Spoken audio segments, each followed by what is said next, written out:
This event is really about the students, and Silicon Flatirons is about the students. And we had an incredible amount of support from several student groups.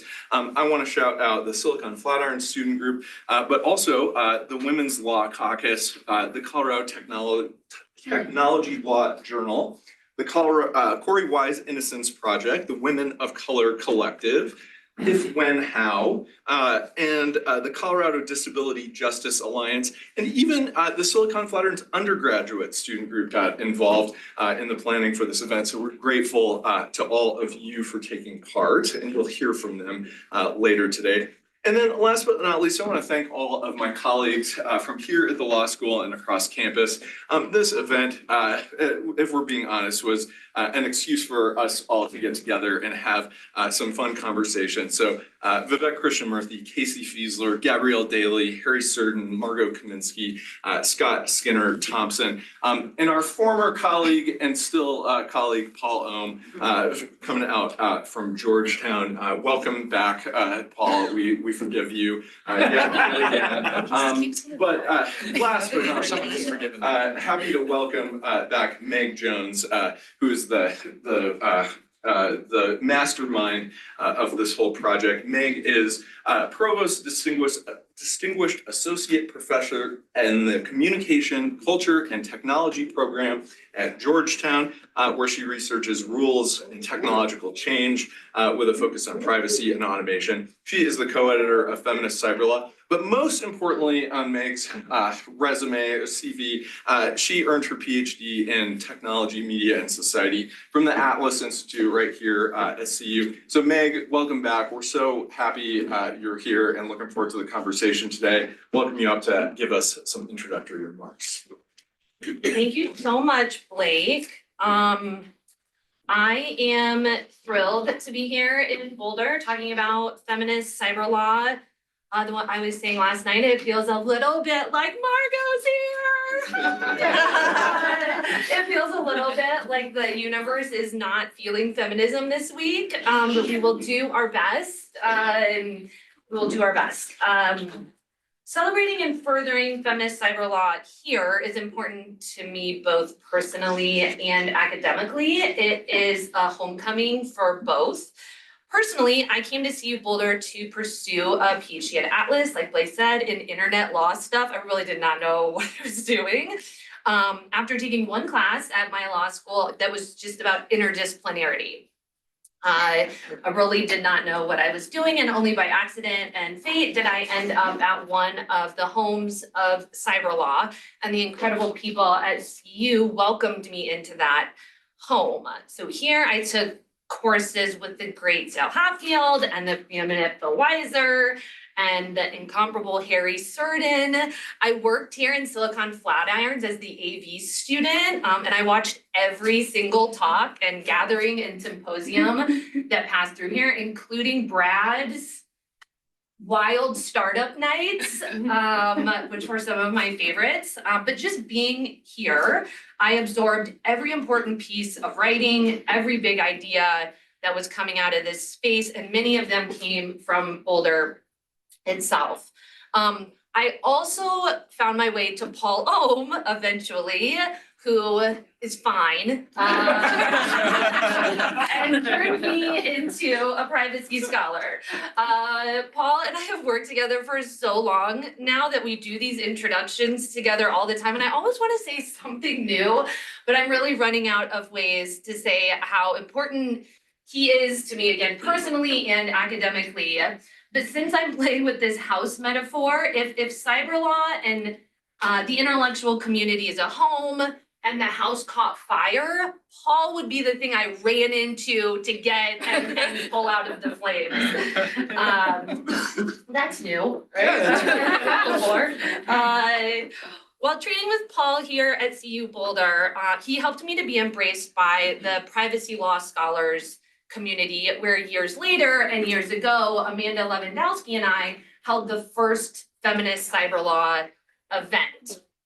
Amanda and I noted that, as Blake said, the same cyber law readings, we read as students, we're still really in every tech law class and started to refer to them as the cyber law canon. So in the introduction of cyber law, I pulled out 3 big themes that are emphasized in that canon. And you know, buy the book because the cover's really pretty, but there are stickers out there with the QR code that will take you directly to the book, and it is open access, so you can get it anytime. You can access these awesome essays. So the 3 themes that I pulled out of this canon were universality, virtuality, and novelty. And to show the way that feminist cyber law challenges and complements these themes, I'd actually like to read a page from the book. I'm going to read page 3. I'm talking about Barlow's Declaration of Independence of Cyberspace here. Barlow wrote his declaration in the first person plural we. He articulated a universality built from the shared experiences of a particular idea of diversity.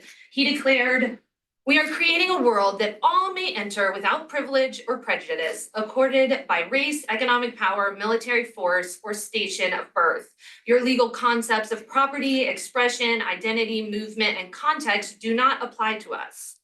Barlow's universality fades into the background in feminist cyber law, which instead highlights context and locality.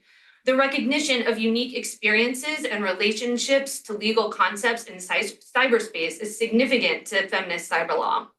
Feminist cyber law makes visible the local context in which we can see how cyberspace is part of specific communities, occupations, and relationships.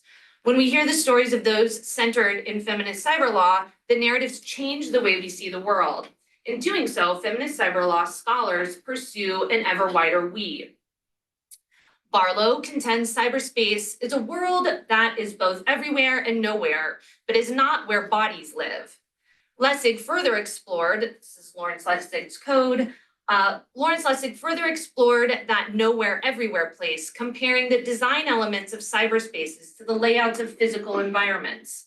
Cyberspace is different, according to Lessig, where anonymity is the default.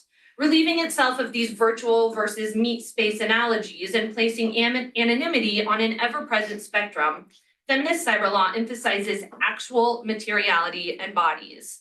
You will find an array of situated lived bodies undertaking all kinds of activities, and those unique motivations are tied directly to the bodies of many forms, colors, and capabilities. Computers have bodies too, and the physical components of the network infrastructure run under and over different places with different ideas about engaging with the hard drive, servers, and pipes to enforce rules. Feminist cyber law scholars account for the physicality of the network. They know where the bodies are. Barlow sought to further the dreams of Jefferson, Washington, Mills, Madison, de Tocqueville, and Brandeis, explaining these dreams must now be born anew in us. Indeed, the canon utilizes the past in pursuit of the new and novel. Lessig puts novelty in the center of his reader's attention in a way that connects to Zittrain's generativity. They share a distaste for closed systems, those that keep out exciting and innovative new and renewed technologies. For Zittrain, this means that technologies should be built and governed to promote generativity, a technology's overall capacity to produce unprompted change driven by large, varied, and uncoordinated audiences.